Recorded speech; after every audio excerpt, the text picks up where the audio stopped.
তো আমি আজকে যাবো এই ছোট মুরগির ভ্যাকসিন আনবার। তো ভ্যাকসিন আনবার নিয়ে আমার ফার্স্টে ডিউকটা বাই করে নিলাম, ডিউকটা পাল্টি খাওয়া পরে কেটিএম নিলাম, কেটিএম নিয়ে নদী পার হইবেন দেখতাছেন। মানে আমি জেনে যাইতেছি মোটামুটি 5 কিলোমিটার জানাকবো, ওটা সুমুরে বলে কয়।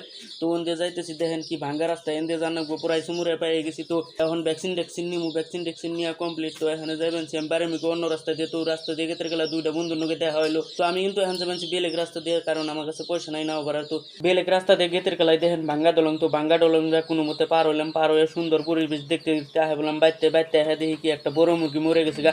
মানে মুরগিতে মুরগিরে ঠুকরি আমার এখন কি করুম ওইটা। তো ওই বড় মুরগির গা আফসোস না করে ছোট মুরগির বোর্ডিংটা আগে পরিষ্কার করে নিলাম। আর ছোট মুরগিরে বেলেখানে থিছি, কারণ ওকে ভ্যাকসিন মেরে ওই ওই বোর্ডিং এর এখন হেন্নিগা ওকে বোর্ডিংটা পরিষ্কার করে নিলাম। আর এই ভ্যাকসিনটা কিন্তু বরফে দেয়, তো বরফে থেকে বাই করে নিয়ে পুরা মিশাইলাম, মিশিয়ে নিয়ে এখন অগোছকে এক ফোঁটা করে দিয়ে দেবো। তো দেখেন দিতেছি আমি এক ফোঁটা করে। তো ব্যাকটেরিয়া দিয়ে কমপ্লিট করলাম। সবাই ভালো থাকবেন, সুস্থ থাকবেন, ধন্যবাদ।